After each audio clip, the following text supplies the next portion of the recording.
If you've ever tried to build your own website, you know there are drag and drop editors out there that are restrictive and make your visitors view ads unless you pay a high subscription cost. The other options are that you can hire an expensive freelancer or spend many grueling hours learning a broad range of web development skills in order to code it yourself. In this course, I'll be showing you that we can whip out a free or nearly free published website in under 2 hours with no prior coding experience required. To do this, we'll be using a free non-copyright template from the CSS framework, Bootstrap, as a foundation for our website structure. I'd encourage you to use this project as your first public achievement in your web developer learning journey, or maybe you just want to build out a website quickly for your business, social cause, resume, portfolio, whatever the case may be. I'm glad this course can help. For this course, you won't need to already be a developer in order to complete it, nor have any prior coding experience whatsoever. However, you will need rudimentary computer knowledge, like how to open and close applications, install software, navigate to websites, and use basic keyboard shortcuts like copy and paste. Also, you should know that the website we're going to make only hosts static content. If you're not sure what static content is, please just do a quick Google search for it. Basically, we can't add any PHP forms at a later date or anything that needs a database. You should also be aware that part of this course involves purchasing and connecting a domain name or the shortened URL path to your website. Obtaining a .com or other domain is optional, as there are free alternatives provided by GitHub, the platform we'll be hosting and publishing our site to. But I wanted to make sure that you're prepared so you're not caught off guard by that outrageous cost of less than $2 a year for urlname.life or $1 a year for another URL name.club. And that's really all you need to know before we get started. So let's get to it. Now, you may be at the point where you're asking yourself, what is Bootstrap and why are we using it? Bootstrap is a CSS framework. And when I say CSS framework, I basically mean that it's a pre-made toolbox that makes it much easier for developers to create their site's layouts. To break that down further, it makes designing responsively much more efficient. Designing responsively means to have the content on your site be sensitive to the user's device or screen size, and therefore change the display accordingly. A website that hasn't been built to be responsive might have text or images that continue off screen, or it might not function properly when accessed from a mobile phone. If we split apart the words CSS framework, CSS abbreviates for Cascading Style Sheets. All you need to know here is that CSS controls the styling of a site, which is basically the entire look and feel. So colors, fonts, sizes, basically anything specifying different ways the content might display is considered styling. A framework, on the other hand, is something that the entire site can be built upon, kind of like the framing for a house. It's structural, but not always visual. This kind of framework makes it easier to work with the site's current CSS. Now again, why are we using the Bootstrap CSS framework specifically? Bootstrap is one of the most commonly used and widely understood CSS frameworks available. It's been around since 2010 and is open source, meaning its code is transparent, and the creators expect developers to modify it to meet their needs. It's composed of very simple, easy-to-learn concepts and has great documentation online that you can access for questions. Further, there are many sources online for getting Bootstrap add-ons, templates, help and tips, and so much more. What you learn about Bootstrap in this course will be great foundational coding knowledge that will be applicable to your future development projects. Now, we're going to be downloading the Bootstrap template files and setting up your code editor. Because we're attempting to build a website in as little time as possible and as cheaply as possible, we're going to be using a free non-copyright Bootstrap template that can be found at startbootstrap.com. To this day, I often still start off with one of these templates because it can decrease the time it takes to develop a website by tenfold. These templates are especially helpful if you don't start off the development process with any sort of visual layout guide for your content, such as graphical mocks or wireframes. So I'd like you to point your browser's address bar to startbootstrap.com. Click on the rectangular templates button on the front of the startbootstrap.com homepage. This takes us to their empty content template library. Any templates that we see marked with the green free badge in the bottom right corner are templates that won't cost us any money and that have no copyright restrictions associated with them. This is important because it allows you to use your website for any purpose, including a business. We're going to be working with the Bear template. This can be found on the third row down on the page when viewing from a desktop or laptop screen. However, if you'd like, you can attempt to follow along with this tutorial using another free template. But if this is your first time coding, I'd recommend following through to the end of this tutorial on this template and then trying your hand at a different template after. The Bear template is a very basic, empty template that will let us tinker around with our layout and content as we learn. After this video, you should be able to jump into any of these templates available here and have a firm grasp of how to edit their current layouts. So go ahead and click on the Bear template preview image if you haven't already. This will take you to the Bear template's description and demo page. From here, please click the free download button that's on the right side of the screen and wait for the download to complete. You won't be able to open these files until you have a proper code editor to work in. So next, we'll set you up with Sublime Text Editor. If you have a favorite text editor that you'd rather work in, that's fine. Any text editor will work. However, for our purposes, we're going to be downloading Sublime Text. It's a classic favorite of many developers, and it won't overwhelm you with too many features the way that Visual Studio Code might. Also by default, Sublime has a dark mode background for your code editing, which is easier on the eyes than a traditional white background plus dark text reading and editing style. So navigate your browser to sublimetext.com. You should see this demo animation of the editor on their homepage. If you look at the top right navigation bar, you should see a button reading Download. Click it. This will take you to their Download and Updates log page. You should see a lightly outlined box with a version header in it and a list of links for different computer operating systems. These links will start the download process for the correct software type for your computer. I'm using a MacBook Air laptop, which operates on the OS X operating system software. So that's what I'll be clicking on. If you're unsure what your own device's operating system is, I'd suggest pausing this video to do a quick internet search on what's my computer's operating system. So go ahead and click the link that's appropriate for you and wait for your download to complete. Once it's done, follow your usual software installation process. And once you have Sublime properly installed on your computer, open the application and proceed to the next video. Now, the first things you need to know about coding in HTML are: the term HTML elements refers to anything that's on a web page. Almost all tags, which are also HTML elements, have an opening and a closing tag. The closing tag always starts with a /. You can think of an opening and closing tag as an ever-expanding container for the content inside, kind of like an ever-morphing storage box that you can continue to fit more morphing storage boxes in, and that can also hold your content. The mighty morphin HTML storage containers. That has a nice ring to it, right? Maybe not. Another very important thing to know about HTML is that an HTML page is always structured with a few basic top-level tags. It starts out with defining our document type as HTML, and an HTML tag that defines our language as English, seen here as HTML lang equals EN for English. Then it has an opening and closing head tag.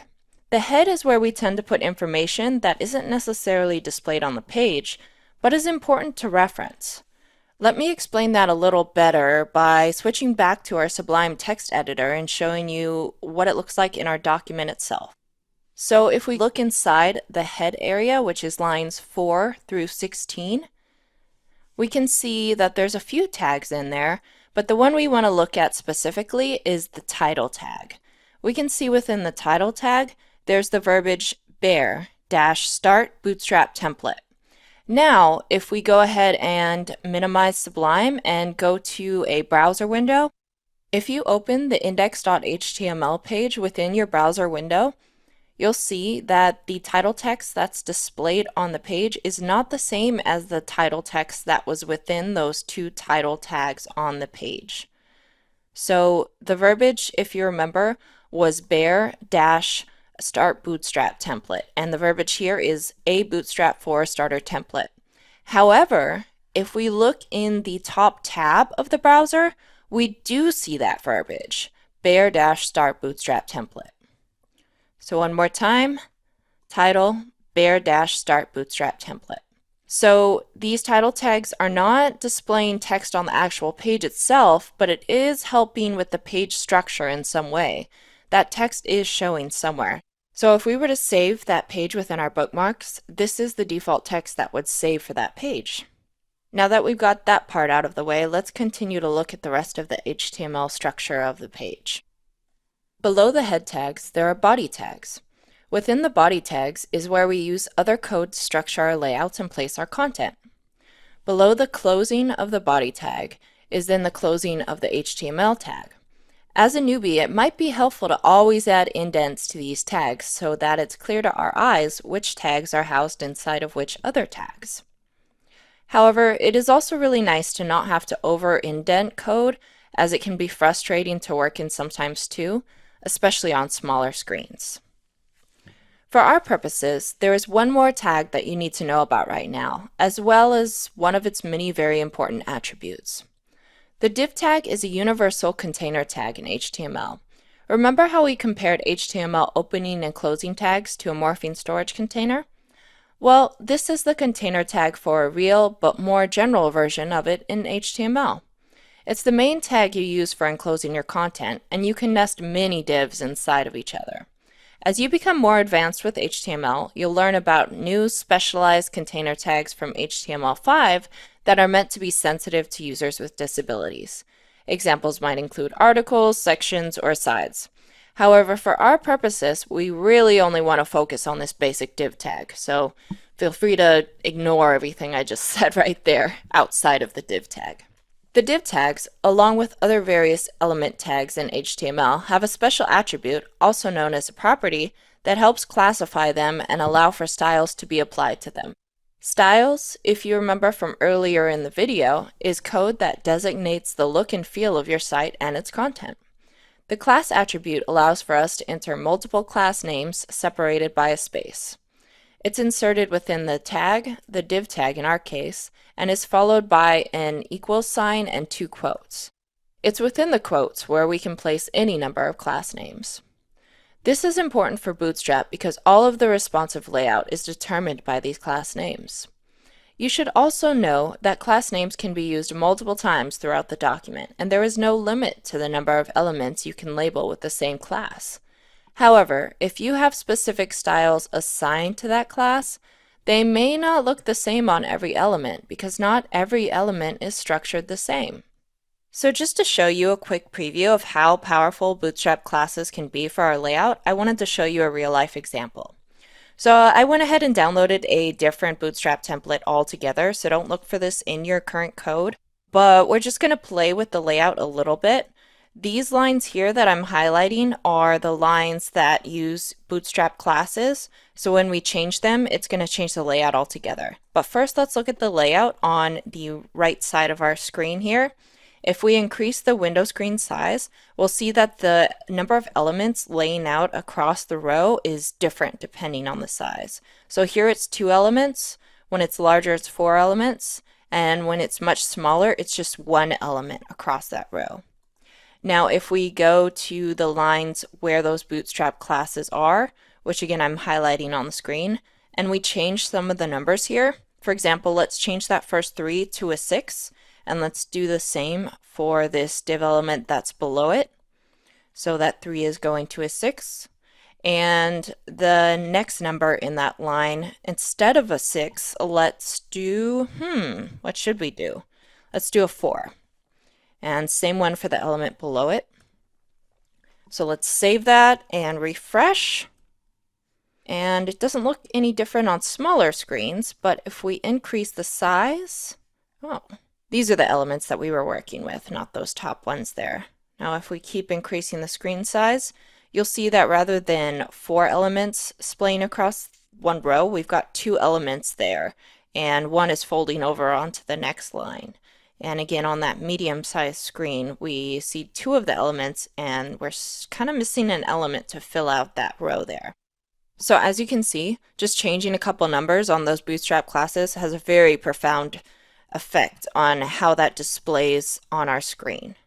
So in essence, Bootstrap classes are very powerful, and in the next video, we're going to examine a little bit more about how they work so that you can apply them effectively to do the layouts that you want.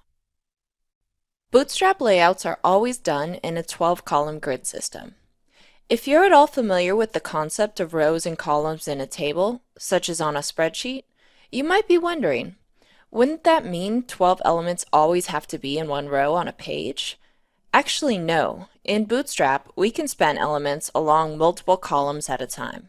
So even though the screen's current row, and you can have an infinite number of rows, always has 12 columns, you might only have 2 elements showing across the screen width because they each take up 6 columns. Likewise, each element might take up a different number of columns to create more visual focus for certain page content. In addition, maybe you want a certain section to be on full screen and thus take up 12 columns. This is how those layouts might look on a website in the real world as a template, without the numbered grid behind it. This looks a little more familiar, right? Now if it has real content, this is the 6-column, 6-column spread elements, and the 3-column, 6-column, 3-column layout, and the 12-column layout, so full screen. Now here's where it all ties together. You can change these layouts based on different screen sizes. So for example, you saw that full screen 12-column layout. Why would anyone ever want that? It's more difficult for our eyes to read across a huge desktop computer screen. However, if you're accessing the website from a mobile phone, you have less screen space despite the content usually staying about the same. So you're going to want less elements displaying on the screen at once. So full screen, or an element taking up the full 12 columns across a row, is what would be useful on mobile screens. In the next video, we'll be discussing how Bootstrap breaks down the different device screen sizes based on pixel width. So in the last video, we discussed how Bootstrap is based on a 12-column layout.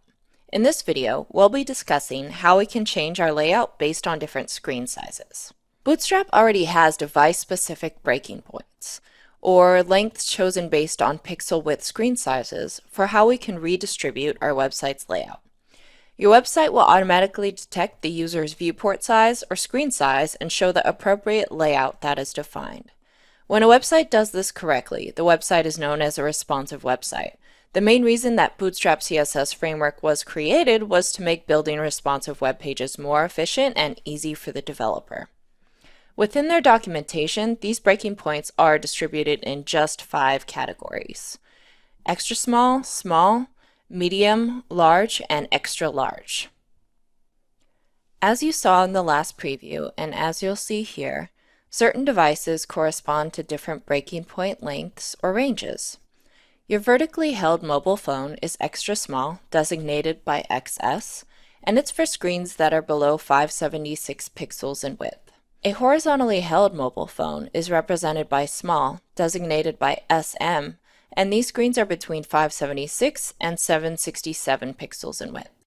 Tablets are usually considered medium, designated by MD, and these screens are between 768 and 991 pixels in width.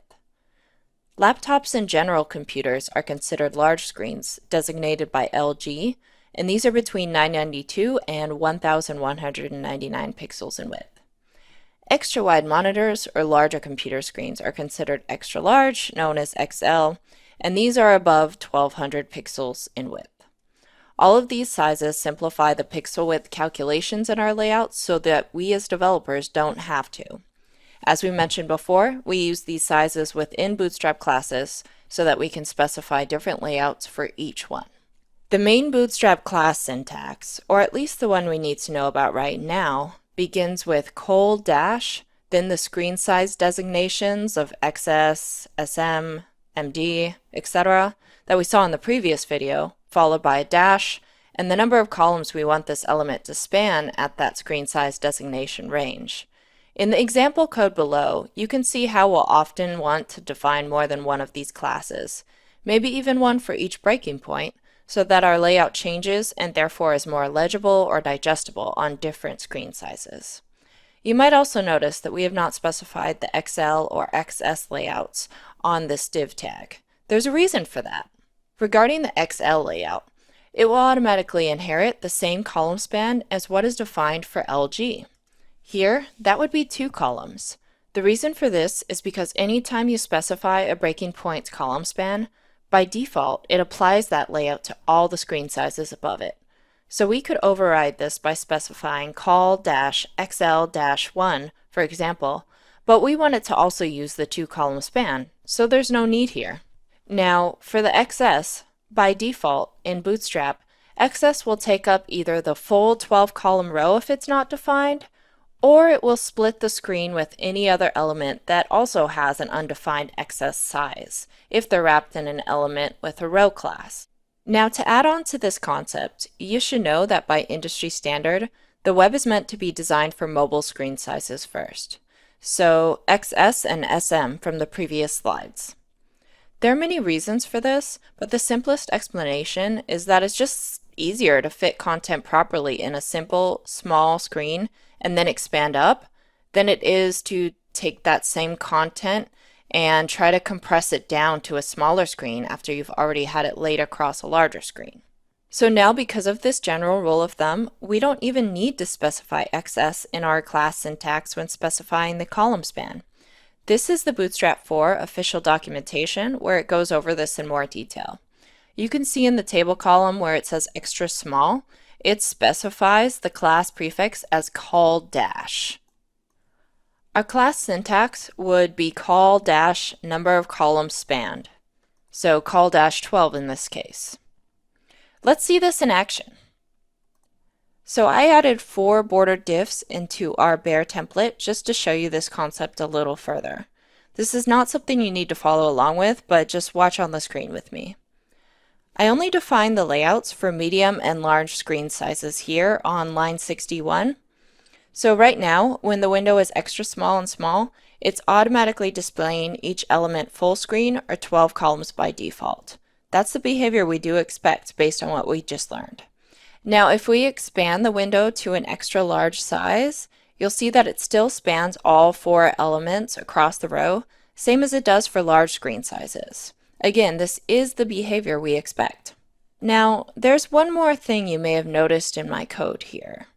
My divs are wrapped in another 2 divs, the outer one being labeled with class container and the inner one labeled with class row and bordered. There are many nuances as to why you might want to include divs with class containers or class rows to house your Bootstrap div tags, but learning them is not important for our quick, cheap website purposes right now. Mostly, if you run into issues with your Bootstrap layouts not displaying as you expect, try wrapping them in a div with class container tag first. If that doesn't do the trick, add a second internal div wrapping them with class row. Basically, you might need these when creating new element layouts, but often you'll be working in templates that already have this necessary wrapping divs provided for you, and you'll just edit them.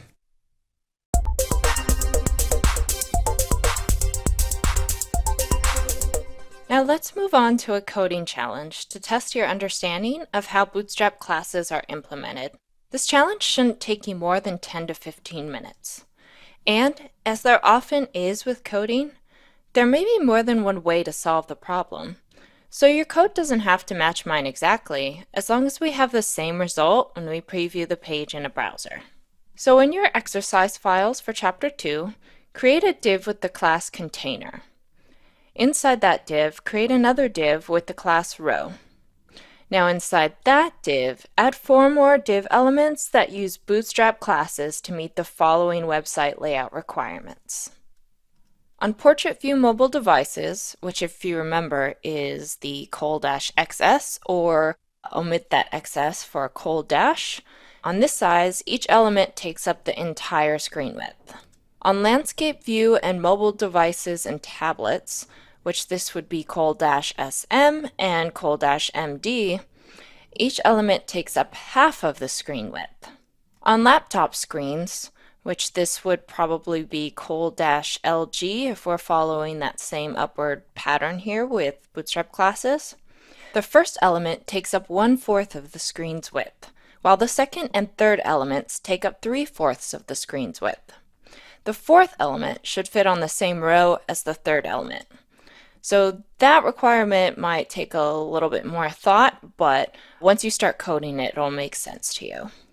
Now on larger monitors and computer screens, which if you remember this is col-XL for extra large, all 4 elements should fit evenly on the same row.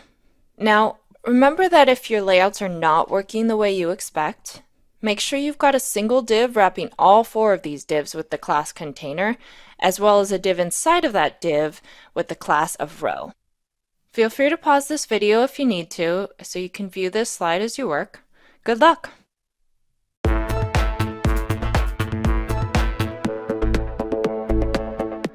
Alright, so let's get started on that solution for Chapter 2, Challenge 1. So if you open your exercise files, this is the index page of the bare Bootstrap template, only I've added some additional styles at the top here so that when you're creating your layout, you can go ahead and see what you're creating. Because none of your divs are going to have content inside, it's going to be kind of hard to see your layout in action when we preview it in the browser. So I just added some things like height and width and just some borders so that you can see exactly what you're doing. So let's go ahead and get started on the solution. If you scroll down to the body tags where you see a comment labeled page content. So a comment inside of code, or HTML code to be specific, is always seen in Sublime as being gray in color, and comments specifically always start with an opening bracket, an exclamation point, 2 dashes, and then the text content that you want inside of the comment. And then it ends in these 2 dashes and a closing bracket. The idea is that comments are used for either describing code in a little bit better terms or reorganizing your file to be a little more able to just be distinguished between different sections for someone that's just viewing it for the first time. Your comments are never able to be rendered on the page. It's just for anyone that's accessing your code or is a developer. So right inside this content area, but below that first div area that says container, we want to create a new div. So if you recall for the challenge, we also need to create an outer div with the class container, but we also need to distinguish this div as being part of our challenge. So let's add a class named challenge. Now close that div and add the closing tag for that div. Now inside of that div, if you recall, we also need to add a div with the class of row, similar to how they do in that nested div structure up top. So div class row. And we close this as well. Now inside this div, we need to create 4 divs. So let's create one div with a class attribute that's empty. Close that. And let's just copy paste that line 3 more times below it. Great, so let's go ahead and add in the requirements that are part of this challenge so that we can get our layout looking like how we want to.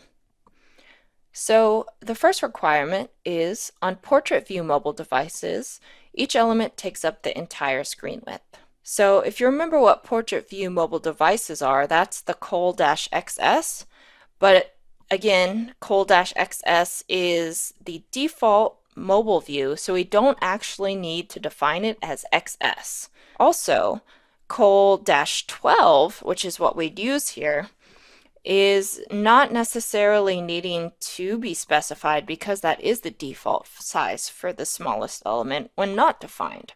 So we don't necessarily have to put this in, but just for clarity and learning's sake, let's go ahead and add in this col-12 to each of these divs, just so that you can see the layout in its full force in our code. For better practice in the future, you're going to want to try to keep your code as condensed as possible, but since this is the first time we're learning, it's probably good to make everything typed out and just be able to see our layout within our code as easily as possible. So now we've got col-12 for each of them, and that means they're going to take up the entire screen width.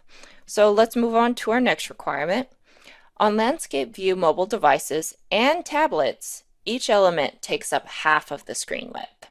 So that is two rules right there. We've got landscape view mobile devices as well as tablets. So landscape view mobile devices is col-SM and tablets are col-MD for medium. So if you remember the rule of the upward inheritance that Bootstrap classes have, we really only need to define this for col-SM for landscape view mobile devices, as col-MD medium for tablets will go ahead and inherit that column span. However, after we type this, we are going to go ahead and add in that col-medium just again so that we can see all of the layout structure in our code. However, if you don't have it in yours, again, that's fine because it's going to be the same either way when we preview it in our browser. So col-SM-6, because again, there's 12 columns, 6 is half of them. So let's do the same here. You can copy paste that if you'd like. I'm just going to go ahead and manually type it out. -6, col-SM-6 again. Let's save that just to make sure we've got our work there. And again, like I said, we're going to go ahead and type out the same for medium just so that we can see everything in our code right now, just for clarity's sake. So col-medium-6, and this is on all of them, even though they're the same. All right, so let's save that. And our third rule here is on laptop screens. The first element takes up 1/4 of the screen's width, while the second and third elements take up 3/4 of the screen's width. So before we move on with that, what is 1/4 of 12 columns? That's 3, right? So let's go ahead and do that on the first div element here. Laptop screens are col-large. So 1/4 of 12 is 3. So we've got 1/3 taking up with that first div element on larger screens. So if we move on to the second one, it'll be col-large-3/4 of the screen's width. So 3 times 3, that's 9. Easy enough. Now we have that same one for the third element. Again, it was first element takes up 1/4 of the screen's width, while the second and third element takes up 3/4 of the screen's width. So again, that's col-large-9. So the last sentence in that requirement is the fourth element should fit on the same row as the third element. So that just means that this last div element here has the same rule as the first element because that third element is col-large-9. So it would just be whatever the leftover there is to make 12, col-large-3. There we go. All right, we have one more requirement to solve this challenge. On larger monitors and computer screens, all 4 elements fit evenly on the same row. So logically, this would be col-XL. Here we go. And we want everything to fit on the same row. And we've got 4 divs here. So again, we'd be breaking this into 4th parts, only this time all of them are even. So for this one, it would just be col-XL-3 again. Alternatively, we could not have this in there because, again, we could use this rule of inheritance. But let's still continue to just fully type this out so we can see this in our coded layout. Here we go. At the end here, we'll go ahead and delete the classes that we won't need in order to have this still work the same in our browser, so you can see what the condensed version of this code might look like. All right, this all looks good to me. Let's save this and preview it in our browser. So if you open your page in your browser, let's refresh this.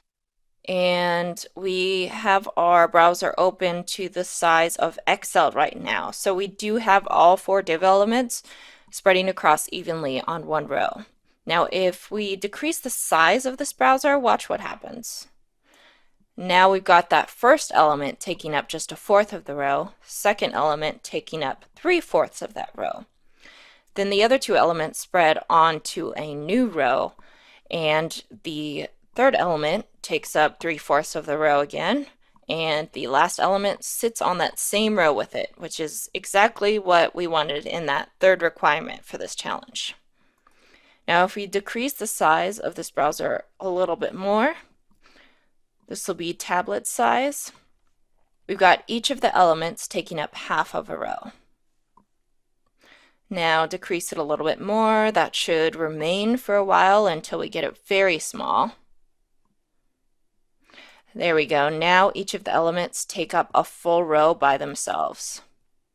All right, that's what we wanted. So let's increase this size again, go back to our code.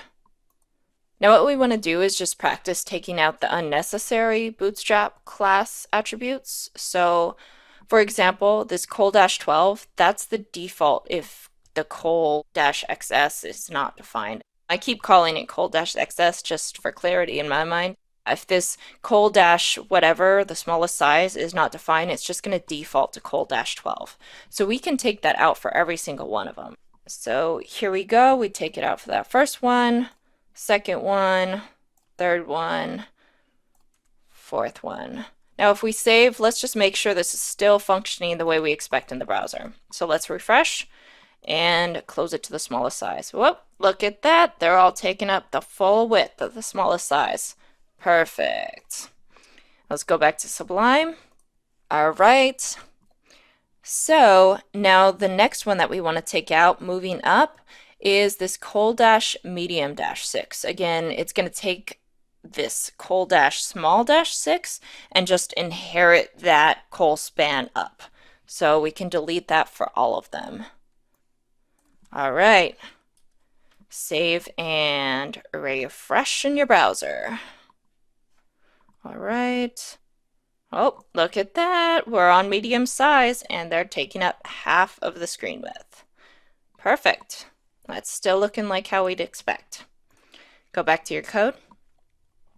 All right, the last one that we want to delete here is when we have a col-XL-3 and the col-large-whatever before it is also 3, we want to delete that upper col-XL-3 just to see if that inheritance is still doing what we'd expect, and have our code condensed, of course.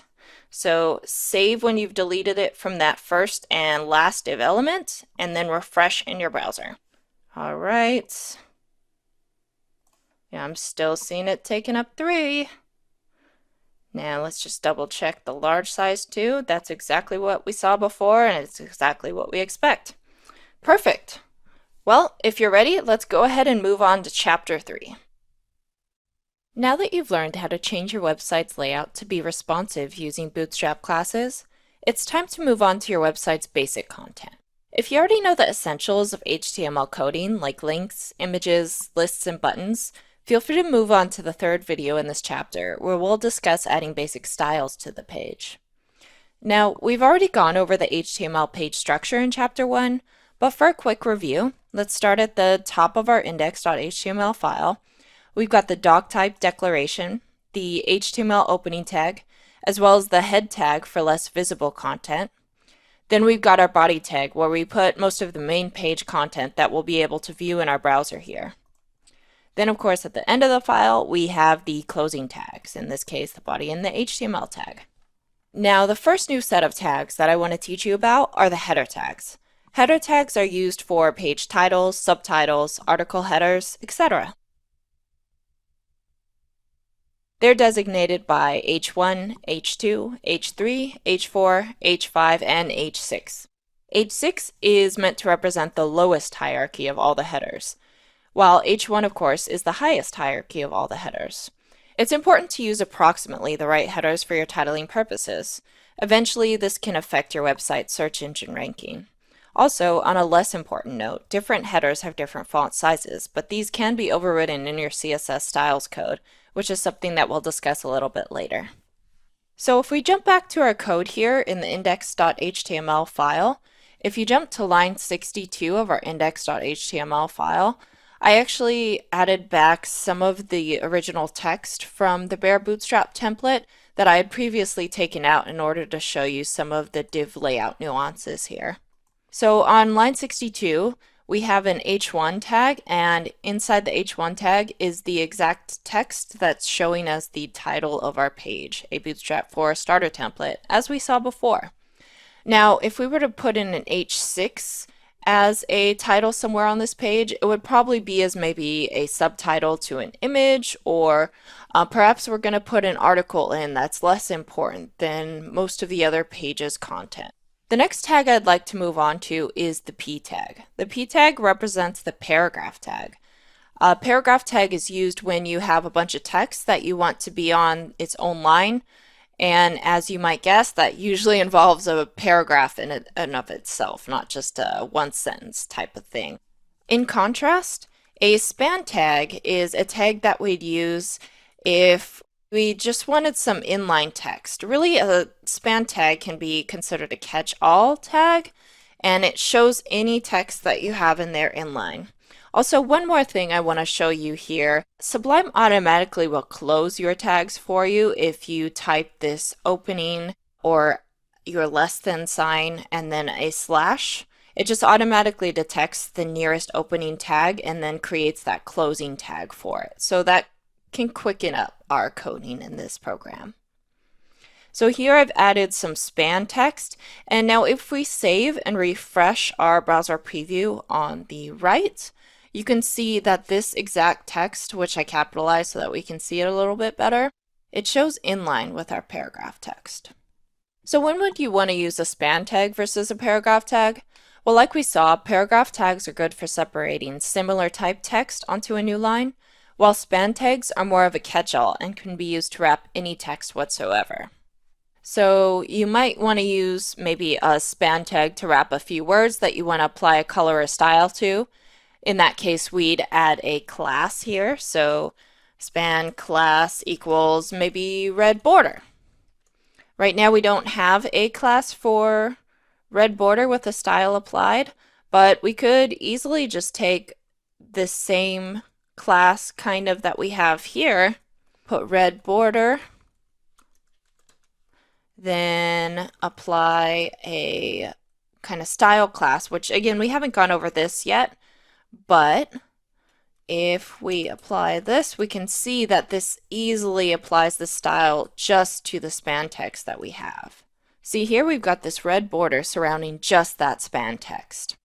Again, like I said, we'll go over the nuances of styles in the third video in this chapter, but I just wanted to show you how powerful that styles can be. The last bit of tags that I want to go over in this video are for lists. Lists are any sort of similar content that needs to be grouped on your page. Lists can be ordered or unordered, which will be designated by a wrapping tag of either OL or UL, UL being for unordered and OL for ordered. Ordered lists are those that can count their items in some way, most commonly by numbers, while unordered lists don't count and are often represented by bullets, dashes, images, or even no bullets at all and can just represent paragraphs to the viewer. LI is the tag that we use to surround each list item or each piece of content that we want to be grouped as one line in the list. Since lists are just ways to group and organize similar content, you may see list tags used in places in website code that you wouldn't expect. For example, it often gets used to group navigation menu links, like in our template file. On line 41, we have an unordered list tag that's used for the start of our navbar links. Since lists are just ways to group and organize similar content, you may see list tags used in places in website code that you wouldn't expect. For example, often it gets used to group navigation menu links, like in our template file. If you go to line 41, you'll see an unordered list tag, and within it, we've got all of the links that we can see in our navigation menu on our website. So here's Home, About, Services, Contact. Now if we open this hamburger menu in our browser preview, those are the exact links that we see here. So now that you've learned the various ways that you can display different types of text content on a page, The next video will explore how to add in dynamic content like links, as well as media like graphics or photos. Websites would be pretty boring if they had nothing but text content in their layouts. So now let's look at how to add images and linking elements to our page. First off, let's talk about images. Images can add a lot of richness and beauty to a website. Visuals are one of the most universal ways that humans learn effectively. The structure of an image tag is opening bracket img, and then there's an attribute added inside the tag called source that tells us where to find the image file that we want to display. Image tags are also one of the very few tags that do not close. There's no bracket/bracket that follows this tag to try and wrap inside content.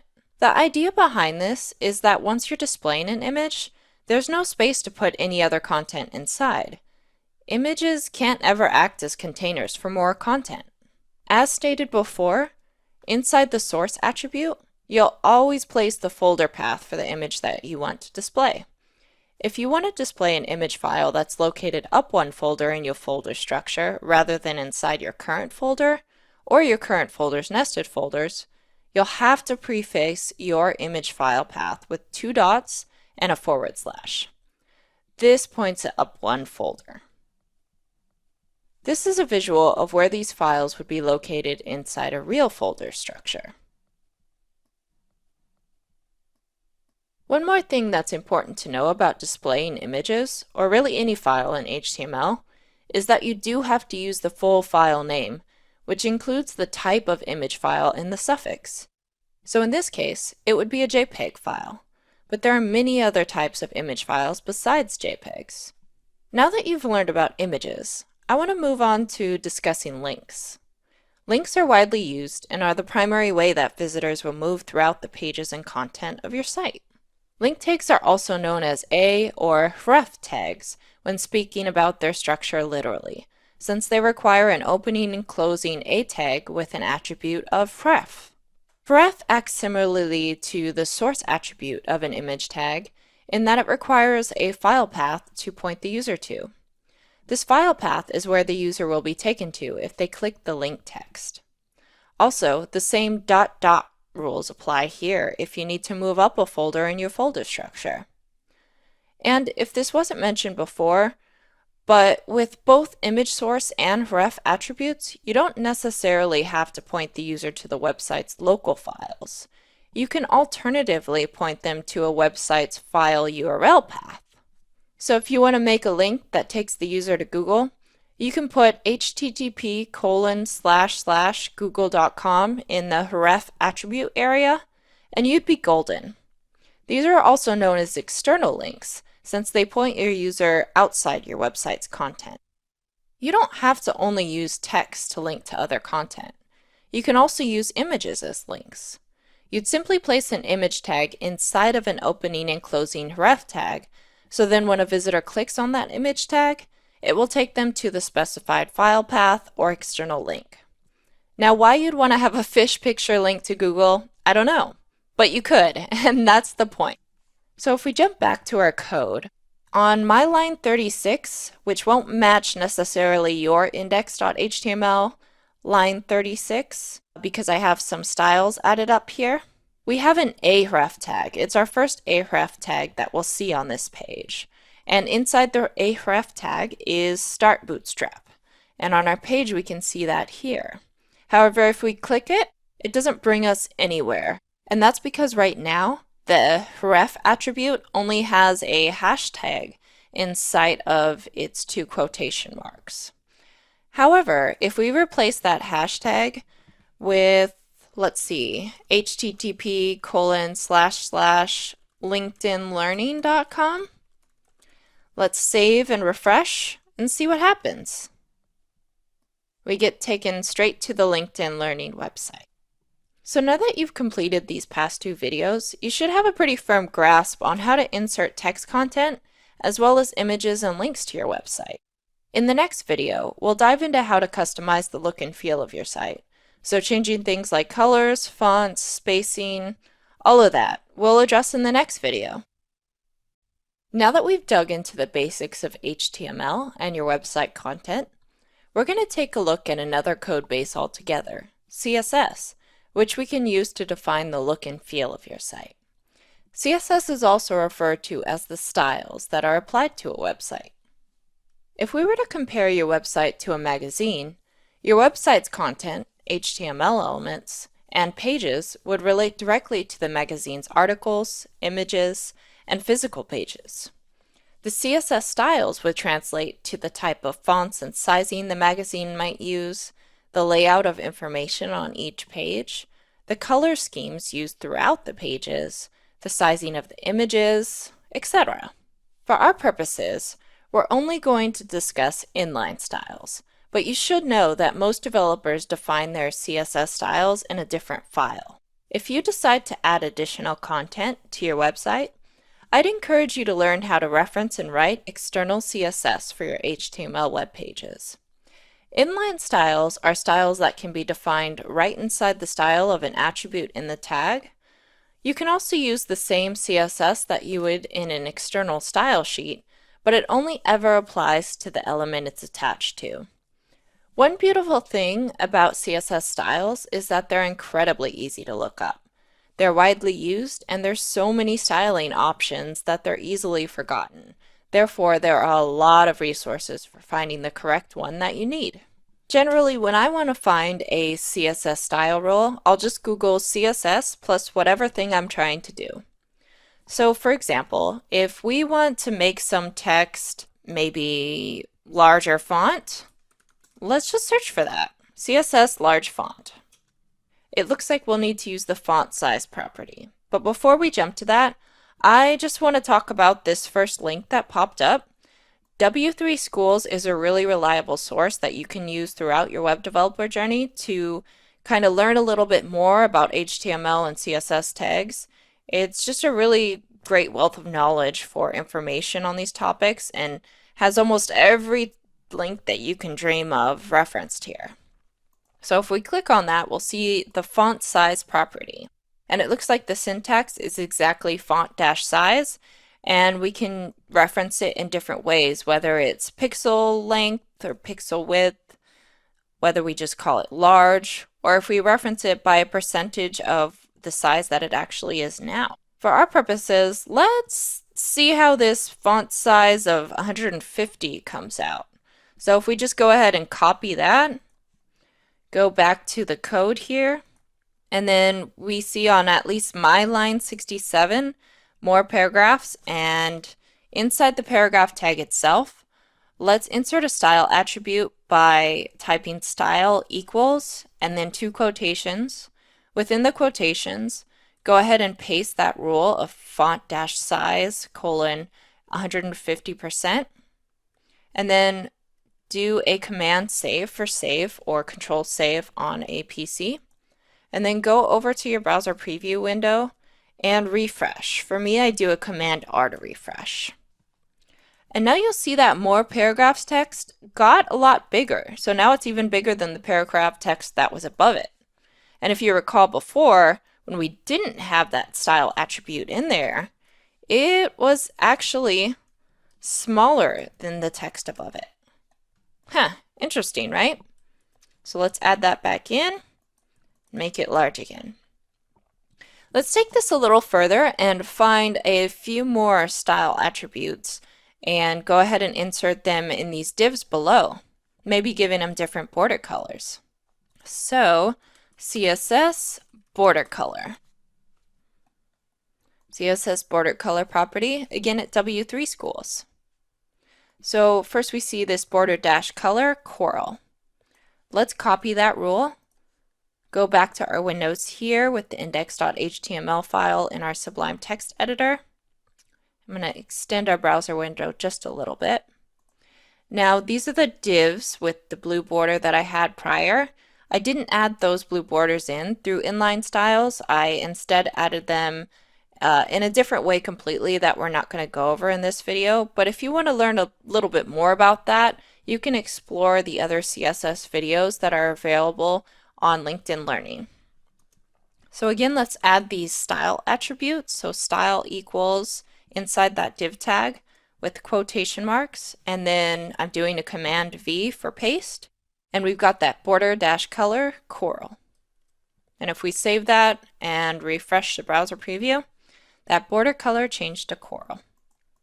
Now let's add that style attribute again and then paste that border color once again. But instead of coral, let's change it to something else we know, maybe yellow. Let's see if it does what we expect. So save again and refresh.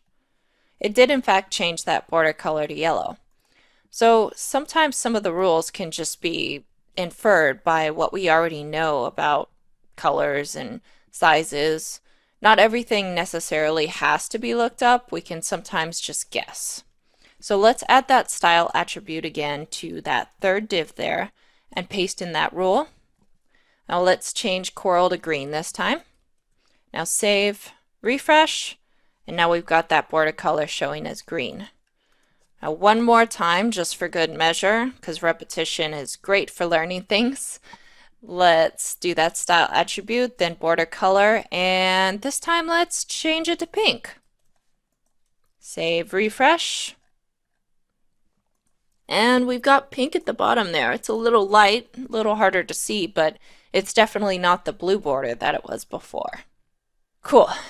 So now that we've learned about how to go through the process of searching for the CSS rule that you want to apply to your website's element, you use that process any and every time you want to change the display of something on your website. So let's move on to a challenge video where you'll go ahead and apply this knowledge, and we'll build out some elements on your website that you can use for your final website design.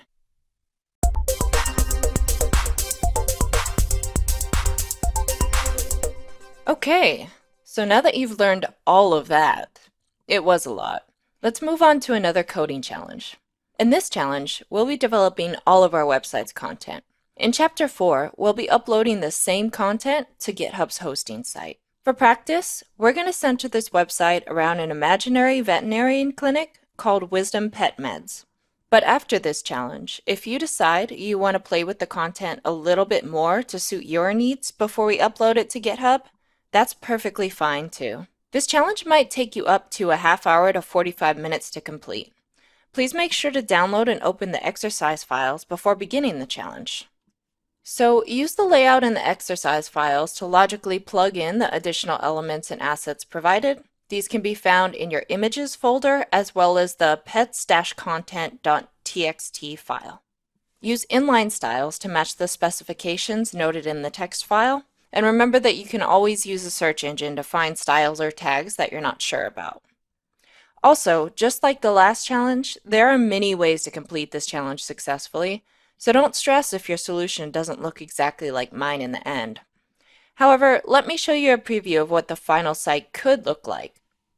Alright, so this is the false site I made for Wisdom Pet Medicine.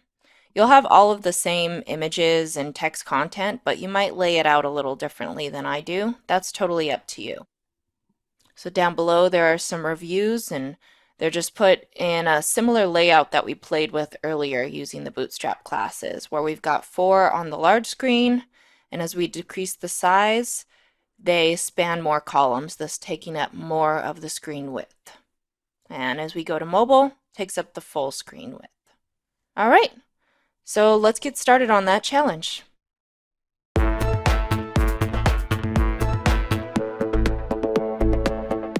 Welcome to the solution video for Chapter 3's challenge. You should have the Chapter 3 challenge files opened as a new project in your Sublime text editor, as I do here. So on your left, you should see that column with the folder structure, and you should see a new folder labeled Images with just one image inside. There also should be one more new file labeled pets-content.txt. Let's go ahead and double click that file to open it in your Sublime. This is the file we'll be in the most so that we can follow the correct specifications for structuring our website's new content.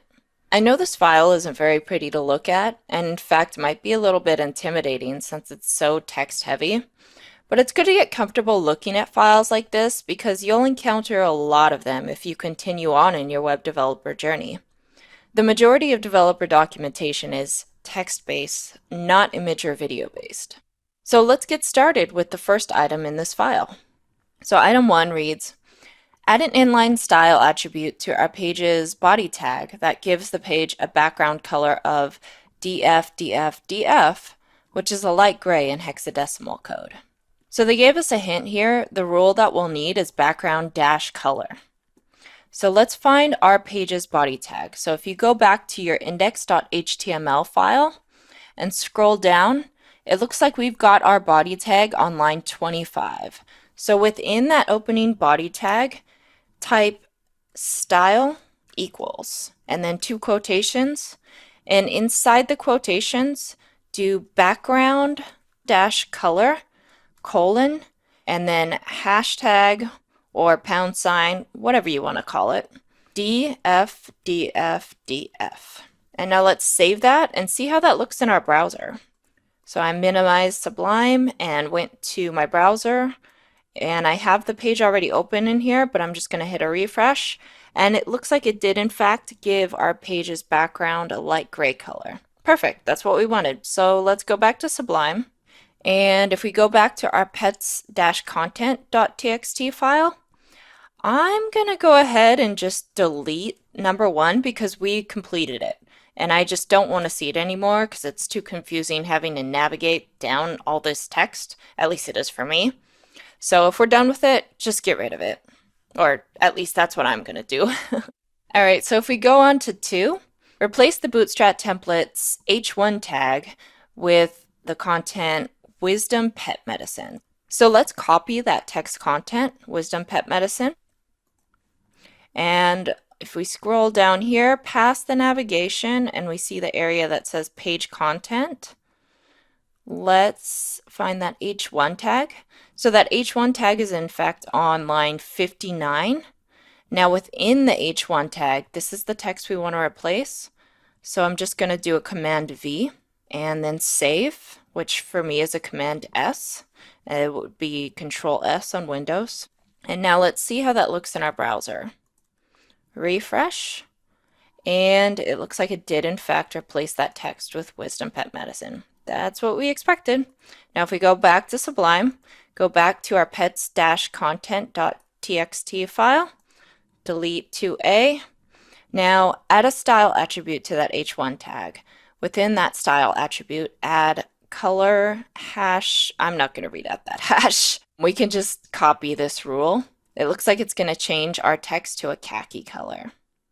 So let's go back to our H1 tag in the index.html file and add an inline style attribute, which again is just style equals. Again, this is line 59 in your index.html file. And now I'm just going to paste in that rule that we copied from that file. So color and whatever that hash is. And save. Again, we're just going to see how this looks in our browser. Perfect, it colored our text. Now one more rule here is in 2C after I delete 2B so I don't have to look at it anymore.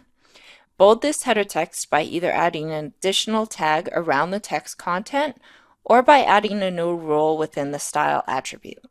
You can separate more than one rule in the inline style attribute with a semicolon character. This is important. So rather than adding bold tags around my header text, I'm going to show you how to add in more than one style attribute, or more than one rule in the style attribute rather. So right now we've got the rule color hash whatever that is. So if we add a semicolon character at the end there and then add a new rule, so the rule for bolding text is going to be font-weight : bold. Now let's save and see how this looks. And it did in fact bold our text. All right, so that's how you add more than one rule to your style attribute. Now if we didn't want to do this within that style attribute and rather wanted to add bold tags, your bold tags are just a B tag. It's not bold spelled out. So you just add a B around it. Now if we save this, we should still see the same here when we refresh. Yep, that's what we expected. So there's often more than one way to do things and have it come out with the same result when it comes to coding. I mean, I've prefaced these challenge videos with that your code might not look exactly like mine, but it should have a similar result. So that was an example there by either adding the bold within the style attribute or just using bold tags. All right, so let's delete 2C now. So you should have all of 1 and 2 deleted in your pets-content.txt file. That is if that's how you're working. You don't necessarily have to delete them. That's just if you're following along exactly as I am. All right, so let's move on to 3A. Remove all the default text content from the bare Bootstrap template. And below this, add in an H2 tag with the text, "We treat your pets like we treat our own." Okay, let's just attack this first part first. Remove all the default text content from the bare Bootstrap template. Okay, so we already replaced that H1 tag. So let's remove all of this. So this is a paragraph tag with some text, and then we've also got this unordered list. Yeah, so that's content we don't need. Let's save that, and there's nothing else. These are just layout tags, not text content, which in Sublime you can really easily see the text content based on the color here. We've got a white color for all of this text, so usually you'll just see a chunk of white text when it's basic website text that's going to render on the page. Okay, so let's move on to the second part of 3A, where we add in our own H2 tag with the text, "We treat your pets like we treat our own." So let's copy the text within those quotation marks. And below the H1 tag, just add an H2, paste that text, and close that H2. Great. Now I'm going to delete that 3A because we've completed that part. And add inline styles to this tag with a rule for font-size 16 point. All right, so we can just copy paste that rule, add in an inline styles attribute to that H2 tag on line 60, and paste that rule for font size. Now go ahead and save, and let's see how this looks in our browser. Cool, so now we have a subheader. Let's go back to Sublime. And just for clarity of us being able to see our code better, I'm going to add some industry standard indents. So after the H1 tag, I'm going to enter a return, and you see that it indents that text a little bit. And then I have the closing H1 tag so that it's on the same column indentation as the opening H1 tag. It just helps us view our nested content a little bit better by having these indents. So on line 62, I'm going to do the same with the text content inside of the H2 tag. I'm just going to press a return so it goes on to the next line. And now I'm manually going to put an indent in mine since it didn't do it for me. And then I'm going to do another return before the closing H2 tag. That way it's just easier for me to see. All right. Now if we jump back to the pets-content.txt file, we can delete 3B, or at least I will. And let's jump to number 4. Add in an image tag with its source equals pointing to the image within our images folder, all-animals.jpg. Remember that we can use the // notation before our folder structure to indicate that we're starting at the folder we're currently in. All right, so we're adding a new image. So I'm just going to put this image right below that H2 tag. And if you don't remember, you could always look this up on the search engine, but if you do remember, an image tag is shortened with img, and then its source is also abbreviated with src equals, and then we have 2 quotes, and then we need to put the folder or file structure, whatever you want to call it, for where our image file is located. So that pets-content.txt file gave us a little hint. We're going to need to use that // notation to indicate we're starting in the folder that we're already in. And then we're going to go to the images folder. Then we're going to do another slash and type in the exact name of our image. All right. Does that look right? Looks right to me. All right. And if you also remember, the image tag does not have a opening and closing tag. It's just one of those tags that hangs out on its own. You could always do a self-closing at the end of it and it'll probably still work, but there's no need to. It still works without that. It's just a standard one that everyone is familiar with. Oh wow, that's a big image. My guess is that that text file is going to tell us to change the size and the styles next. Okay, going back to Sublime. If we go back to our pets-content text file. All right, so now that we have that done, we can go ahead and delete 4a from our pets content file. And on 4b, it's having us add an inline style to the image tag to make sure that it's at width 100%. So let's go to that image tag. I'm going to go ahead and get rid of this self-closing slash and add in that style attribute again with style equals, and this is line 65. And the width rule is just simply width colon and 100%. Let's see how that looks in our browser.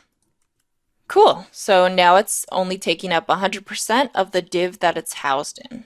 So going back to our Sublime text editor, let's go to the pets content file, delete 4b, and move on to number 5. Create a new paragraph with a link inside, so that would be the href tag here, wrapped around the text, visit us. So for me, I'm just going to copy that href code that they gave us. So to make a paragraph tag in Sublime, you can easily just insert a P and then press the tab key for a shortcut, and that way it creates an opening and a closing P tag for you already. And just a reminder, a P tag is for your paragraph text. So now I'm going to paste in that href tag that they gave us the code for already. And it looks like it has the wrong quotations here. That happens sometimes with copying and pasting content into your code editors. So just replace those slanted quotations with your regular quotations and insert that hashtag again. And the text they wanted us to put in here is visit us. So I'm just going to type that out manually, but you can do it however you'd like to do it. All right. Again, let's preview this in our browser and make sure we've got it all okay. And there is that link. Perfect. And it's doing its whole link-a-majig interaction there. Cool.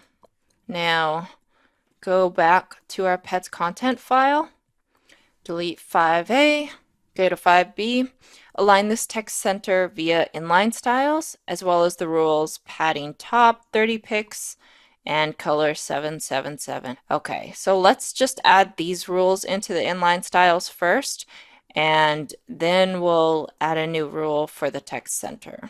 So inside this a tag, let's do style equals and those rules. Let's save that, preview in our browser once again.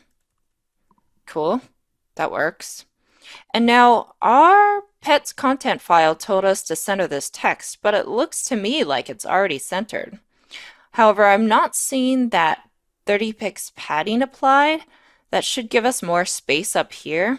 So I'm going to see if instead of applying this style to the href tag, if I could apply it to the p tag itself, and maybe we'll see that style a little better. If you made the same mistake with yours, feel free to change it here. Although technically it wouldn't be considered a mistake, because if you're completely new to coding, this wouldn't be something you'd know to look for right away. Cool, so we got that space up there that we were looking for. Let's go back to our Sublime. And again, it says align this text center, but we already saw that it was aligning center by default in our browser, so we don't need to do that after all. All right, if we go on to 6a, it says create a paragraph of the following introduction text for your website. So let's copy this text here and go back to our code. And let's create another paragraph below this. So I'm just entering P and then tab and then pasting all that text content in, saving, going back to the browser, refreshing. Cool. We see that text content. Looks like it's also centering by default. I don't know if that's what we want yet, but let's see. So deleting 6A, moving on to 6B. Give the paragraph the following styles. And so we've got a whole bunch of styles here, again, that we can just copy. So if we go back to our index.html file and go to line 67, where we've got the p tag that we just entered, and do style equals, quotations, paste in those rules from the pets content file, then save. Let's preview this in our browser real quick. Oh wow, that looks really nice. It doesn't take up quite as much of the screen as before and is a little bit easier for us to read. Sweet. If we go back to our Sublime, I just want to structure these tags a little bit again, just so that we see the indents and it's easier for our eyes and quicker understanding as we scan it. There we go. So that first p tag on line 66, I pressed an enter before the href tag and made sure it indented down on the second line.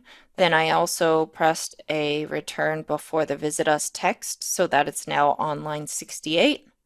Then of course I pressed another enter before the closing href tag and made sure that indent lined up with the opening href tag. I also pressed another enter for the closing p tag on line 70, and the indent now lines up with the opening p tag.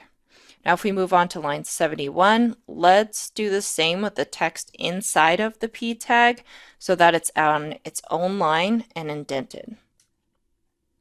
Great. Now do the same with the closing p tag. That's at the bottom of that line 72 block. And now it's on line 73. Perfect. Now save, just make sure we didn't break anything and refresh in your browser. Cool, we got it. Go back to Sublime and that pets content file, delete 6B, move on to 7A. Within the div that we did chapter 2's challenge in, which is labeled with the container and challenge class attributes, place an H3 header for reviews. So I'm just going to copy the text for reviews because it's on all caps.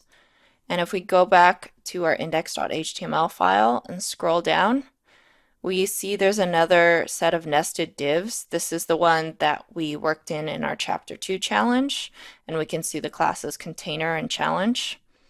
So just right below the div that's got the class of container and challenge, let's insert a new H3 tag, and in that H3 tag just paste in that all caps reviews text. Close the H3 tag, save. I'm not even going to preview this one. Let's go ahead and add in that inline styles. So we want to align it to the center, font size 16 point, and has a top padding of 30 pixels. So that's 3 rules right there. Let's make sure we hopefully can remember them all. So add that styles attribute to your line 79 H3 tag. And inside the style attribute, go ahead and add a text-align center, and then insert a semicolon so you can separate it from the next rule, and padding-top 30 pixels, well, 30 pix, px is the shortened version of it. Looks like I spelled padding wrong there, so let me go back and fix that. Typos are going to be a huge part of your coding journey, just to warn you. All right, I can't remember that third rule, so I'm going to go back to the pets content text file. Font size 16 point, okay? Index.html, it will be font-size : 16 pt, which is the shortened version for point. Now if we save that, let's see how that looks in our browser. So refresh, and we have the reviews right there. Cool. Now go back to Sublime, and I'm just going to enter another return here so this is easier to look at and we can see the appropriate indents. So enter a return before that reviews text so that it falls on line 80 in your Sublime text editor. And then also on 81 should fall your closing H3 tag. Save, go back to pets content text file, delete 7A and 7B. Now moving on to 8A, on the nested div with a class of row, Add style background color white inside of the tag. Okay, I'm just going to copy this whole thing because that includes the inline style attribute as well. So on line 82, we have our div with class of row, and we're going to paste in that whole style attribute. You may notice that this style attribute has a single quotation here rather than the double quotes that we usually use. It really doesn't matter whether you use single or double quotes, just as long as when you have a opening double or single quote, you close with that same double or single quote. So let's save this and see how it looks in our browser. Didn't see anything change, but that was just to create the background color of white for each of these divs. However, we have nothing in these divs right now, so we wouldn't be able to see them anyway. So moving on to 8b, on all 4 of the divs nested inside of the class row div, add the same following inline styles.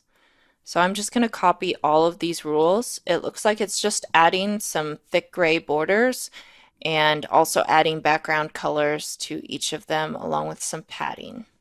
So just so you know, a shortcut in Sublime to put your cursor or select more than one area in the file is to hold down Command and then click where you want your cursor to also go, or just hold and highlight where you want the cursor to also select.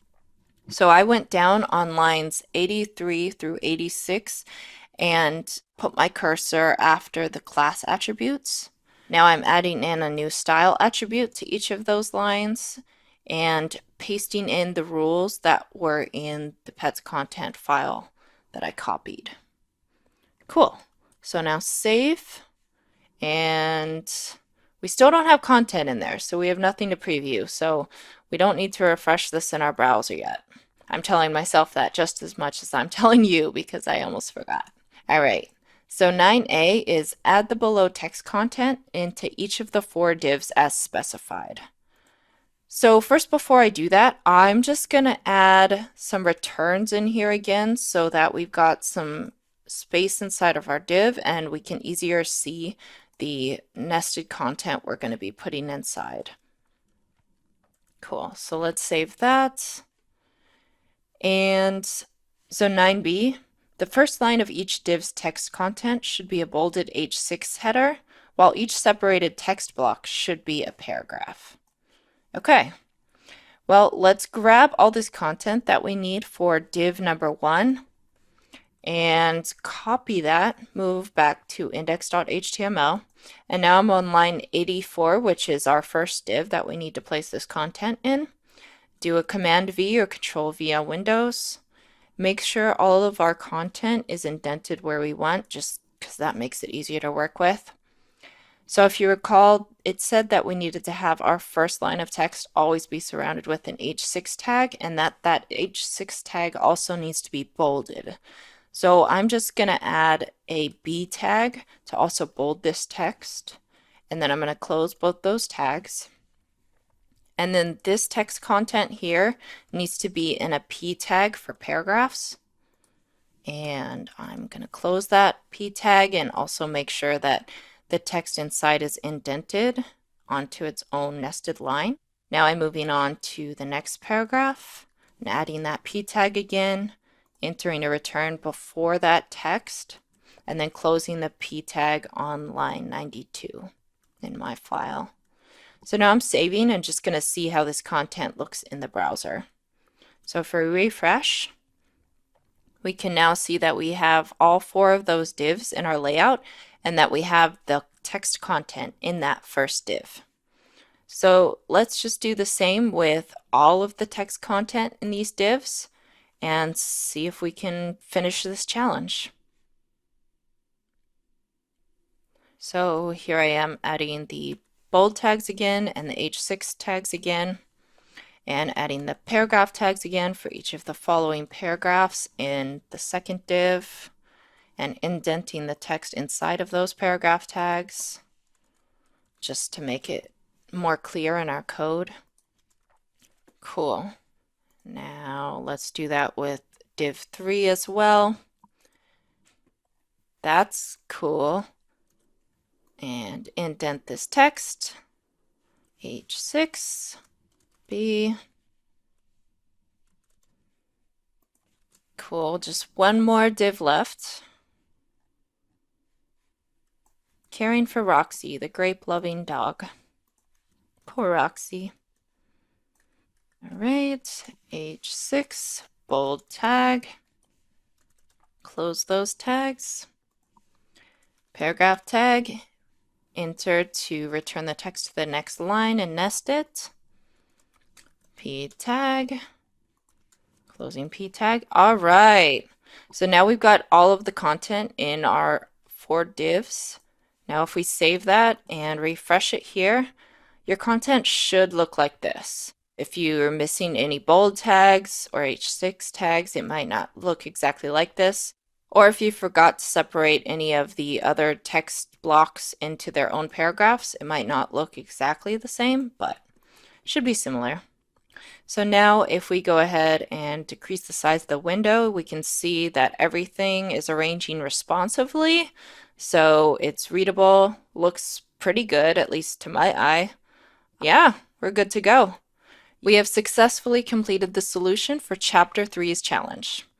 Wonderful. Let's move on to Chapter 4, where we'll be putting this website up on GitHub. So far in this tutorial, we've been building your website locally. In other words, it works on your computer, but no one else can see it yet.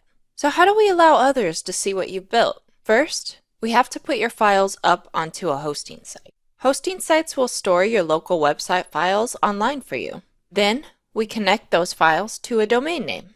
What we'll be doing in this video is setting you up with a GitHub account and downloading their desktop application. GitHub is an open source developer community site that's based around a version control tool called Git. All of that's not so important for our purposes, but we are going to be using their web hosting feature. Their desktop application is what we'll be using to upload and maintain your online website files. So go ahead and enter github.com into your browser's address bar, and then fill out the front page form to register for an account. You'll need to also complete a verification email step and security challenge, so feel free to pause this video as you complete this process. So when you're done registering for an account, go ahead and navigate to your profile overview screen. If you're not already brought to that page, just click on your profile icon in the top right corner of your page and click on that first option for signed in as whatever your username is. And that should navigate you to this page where you'll see this message that says you don't have any public repositories yet. From here, we want to make a new repository. A repository is like a new project folder for all your files, so you would make a new repository for any new website that you build. A repository is often shortened and referred to as repo. So correspondingly, if you hear me say repo through the rest of this course, I'm just talking about a repository. So to add a new repository, click on the top right menu again, but not the one with your profile icon, rather the one with a plus sign, and click on the option for new repository. So in the repository name field, we want to name it something appropriate for the website that we built. So during your challenge, we added a bunch of assets for pets and veterinary clinic type of content. So to name it something appropriate, let's name ours Wisdom Pets. So with repository names, your visitors don't usually see them unless you don't end up purchasing a domain name. So even though we do want it to be relevant, we don't have to worry about it too much or being too descriptive. We can keep it short and sweet. Also, you should know that repositories cannot have spaces in between them, so that's why we have a dash here. You can also optionally add a description, but again, that's optional. We're not going to choose to do that this time. And we are going to keep it public. And let's not worry about any of these other options right now. Let's go ahead and create the repository. So now we're in your new repository. You can see that at the very top breadcrumb links of this page here. Currently, your repo is empty. The next step is to upload your files. But to do that, we need to download the GitHub desktop application. On the main page content here, there's a button that reads Setup in Desktop. Go ahead and click on that button. It's right below the header that says Quick Setup if you've done this kind of thing before. When you click that, it should have you go ahead and download the application. Go ahead and follow the normal application install and setup that you usually would on your computer for any piece of software. In the next video, we'll go through the process of connecting your GitHub account on your desktop application and then uploading your files. Now that you've completed your GitHub account registration, we're going to walk through the process of setting up your GitHub desktop application. Your GitHub desktop application is what you'll use to upload your completed files to GitHub. Once you have the GitHub desktop installed, start it up so that we can connect your account. You should see a similar Let's Get Started screen as to what I have here. Choose the option to clone a repository from the internet, and then choose the option for signing in. For me, I'm going to go ahead and sign in with my browser because I'm already signed in there, but you can also sign in using this form here. Alright, once you're signed in, you should see a list of your repositories to the right side of your screen. For me, I only have one in this account. It's just wisdom-pets. So choose that repository by clicking on it and pressing the clone button down below. That'll be a blue button that just says clone and then the name of your repository. Alright, then it takes us to a modal window here, just a pop-up window that says clone a repository. Here we see what they're going to be using to clone our repository. It's just a link to our GitHub repo. And then it also shows the local path where it's going to be saving our cloned repo. So basically, we're grabbing the repo that's online right now and then saving a copy to our desktop or wherever we save it on our computer. It looks like for here, by default, it's saving it in documents/GitHub. The point is that we're taking that repo from being online and then creating a copy on our local computer. And then if anything changes in our local computer, we can upload it to the online version of the repository. So basically we can work locally and then we know that we can go ahead and push all those changes up. So let's click clone once you've got the local path where you want it. And it's cloning wisdom-pets. Cool. So now you're at the main screen of the GitHub desktop app where you'll be spending most of your time. Let's summarize what we're seeing. In the top left, you'll see a drop-down for your current repository. If you click that, you'll see a list of your other repositories.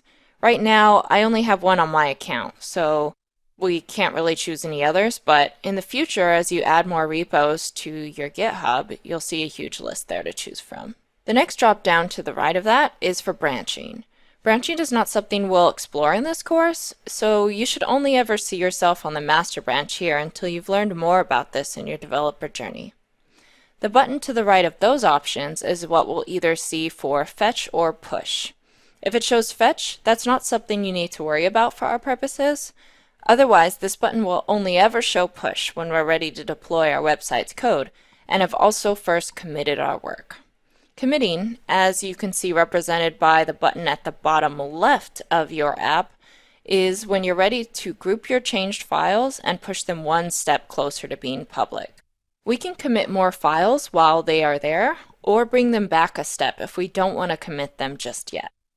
Committing is one step before publishing them publicly, but one step after doing the coding work within them.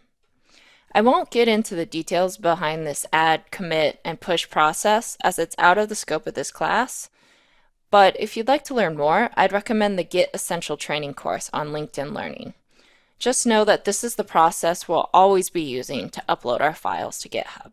So, to upload our files, open your Finder window or the Windows Explorer if you're on a PC, and then navigate to your file structure to where we've been building our website in the challenges. For me, that's on my desktop. Then open a new window that has the local version of your GitHub repo. For me, that's documents/github/wisdom-pets. Drag and drop all of your website files into the repo folder. Also, quit your Sublime text editor as it now has files open that aren't going to be there anymore. Then bring your GitHub desktop application to the forefront of your computer screen. On the left column, you should see a long list of the file names you've been working in and that we just moved over to the GitHub repo. If you click one of those files, you'll see to the left is a big green screen with a bunch of line breakdowns of your code. This is what's known as a diff. We're not going to explore what diffs are in depth right now. All you need to know is that any red colors represent deletions, and greens means additions or new changes. And so we see all green here because these are brand new files to our repo. Now make sure all of your moved files are selected with check marks next to them. And it looks like they are. So below this list of our files, there's a form field that says summary as the placeholder text. Just add a quick summary title right now, maybe Wisdom Pets, Quick Bootstrap Website. And then don't worry about this description text area below that. It's an optional area that we can use to record more details about the changes that we complete. Press the bottom Commit to Master button. Once you've done that step, notice that the far left Fetch button has actually changed to Push. So when you're ready, ensure that you've got all your files committed that you want to publish, press that Push button. Now patiently wait for that progress animation to finish, and you've just made your website files public. Now anyone on the internet has access to see the work that you've done. But there's still one more step for your work to display as a normal website in their browser. We need to buy a domain name. In the next video, we're going to walk through the process of purchasing a domain name so that visitors can access your website through a URL. Alternatively, GitHub does provide a feature known as GitHub Pages that you can use their longer URL in place of a domain name. But we're not going to cover that in this course. I just want you to be aware in case you don't want to have to pay for a domain. Now that we've got our website files hosted online via GitHub, you probably want to connect them to a domain name or the URL path where they can be viewed. But first, we need to buy that URL. Point your web browser to GoDaddy.com. You should see a front page similar to mine here. GoDaddy is like the Walmart of domain name purchasing and management. But there are many alternatives out there. If you do a web search for purchase domain name, you'll see many other options. Use the search bar up top on GoDaddy's front page to find an applicable domain that is logical to use for your site. Since our assets surround Wisdom Pet Meds, I'm going to search for wisdom-pets.com. But if you want to use your website as a starter project for something else entirely, and plan to totally revamp your website content after this tutorial, you might want to look for a domain name that better matches your needs. So we're in luck. It looks like wisdom-pets.com is available for $1 a month. However, I still want to show you your other options before we move forward with the purchasing process. So down here it shows you other plans you can choose from, and down here it shows other alternative domains we can buy, such as witpets.com, wisdom.pet, wisdom-pets.online, the wisdompets.com, wisdom-pets.live for just $2 a year. And looks like that wisdom-pets.online was just 99 cents for the first year. So let's go ahead and pick one of these out.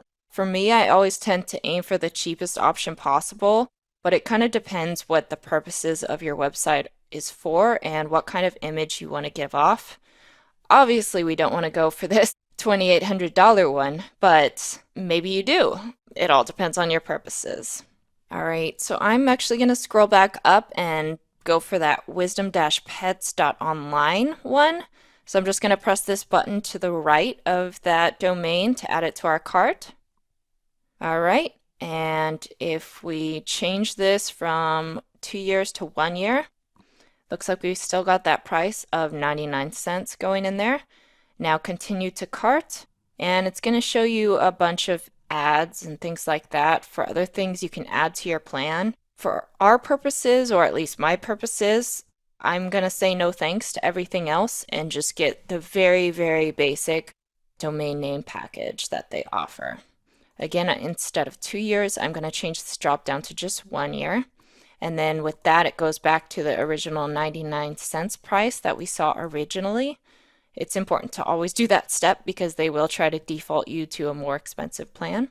And then go ahead and check out when you're ready. And you may need to sign in if you're not already signed in. So I'm going to go ahead and do that. All right, so you should be at the last part of your purchasing process here in your cart and complete purchase. Wow, that domain was really expensive, guys. A whole $1.17.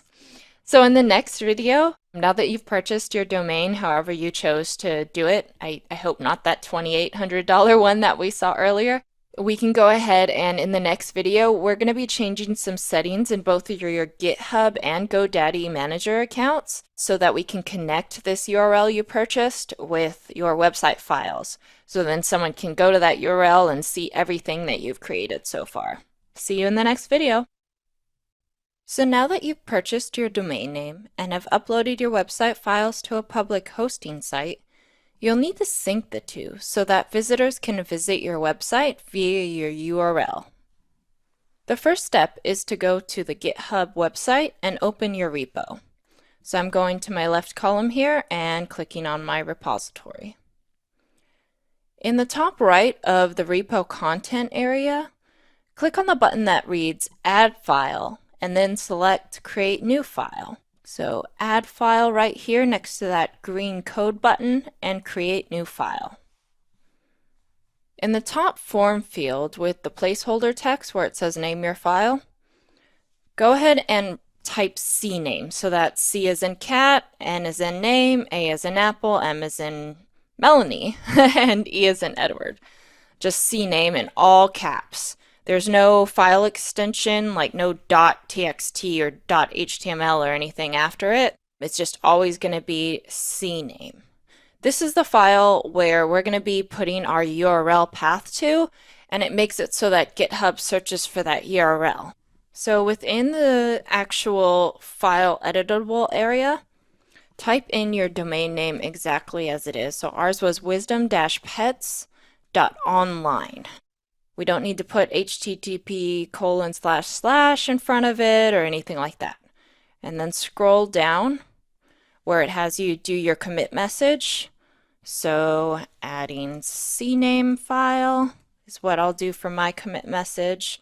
And again, this is the description area that's completely optional. So for me, I'm just going to keep it blank here. Now press the button that says commit new file and we wait. When you do a direct commit like that in the web browser for GitHub, you don't necessarily need to press the push button because it's directly in the host itself. So that's why we got redirected over to our files page.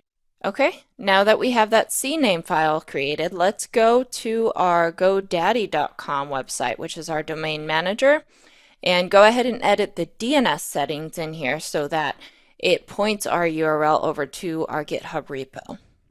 So please go to GoDaddy.com in your browser and log in.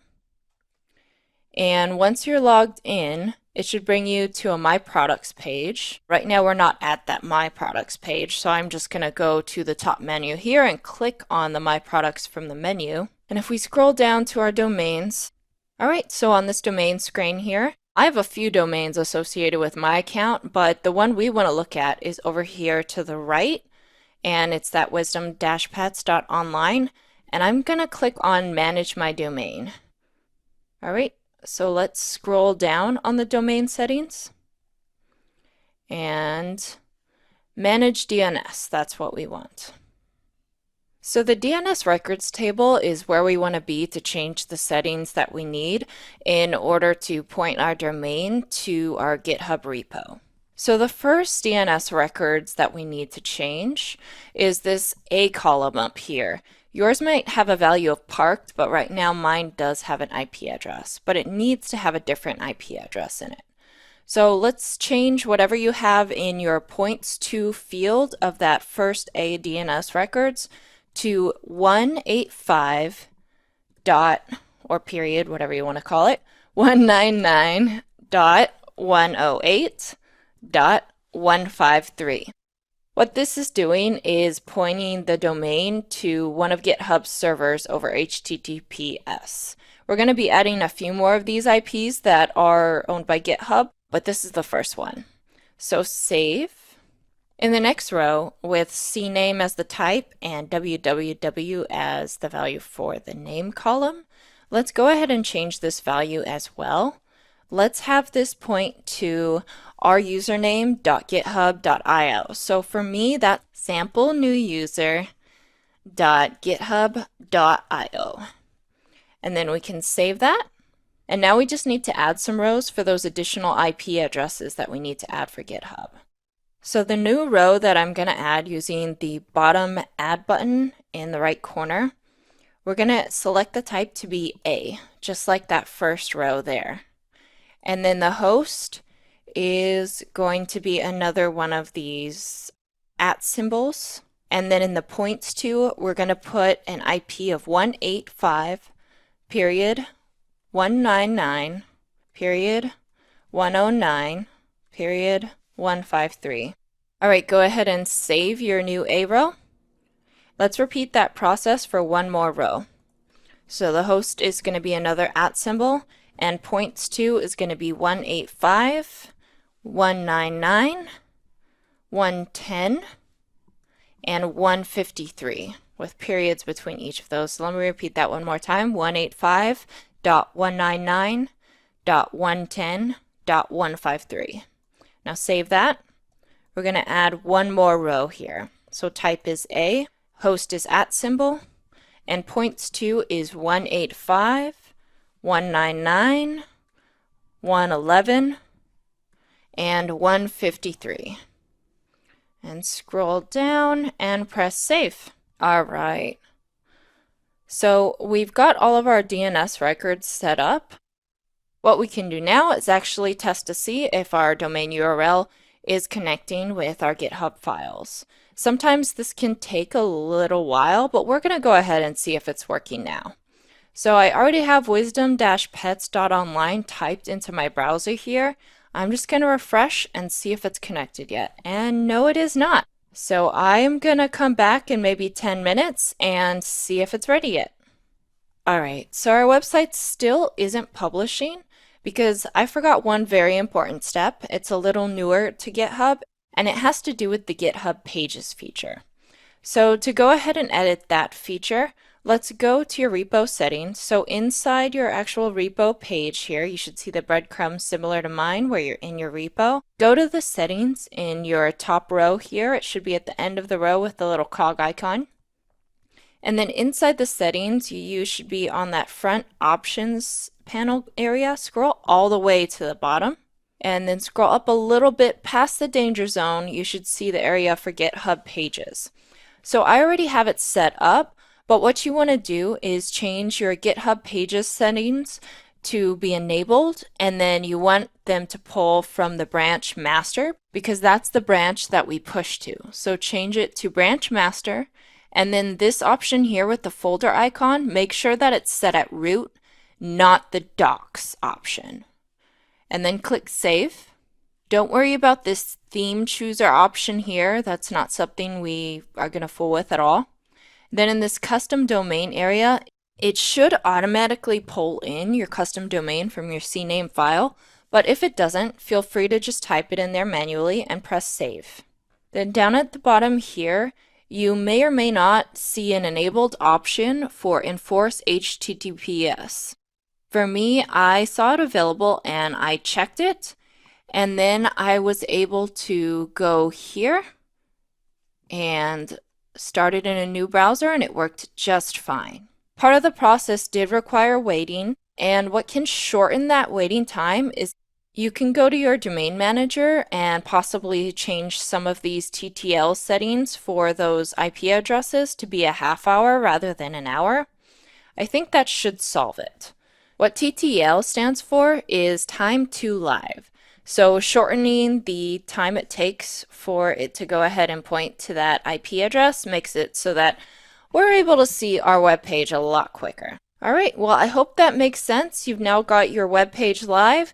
There are some things you might want to change before you show your family and friends, one of them being that title in the header so that your tab has the right title here. Right now it's still just printing bare Start Bootstrap template, but you're ready to go.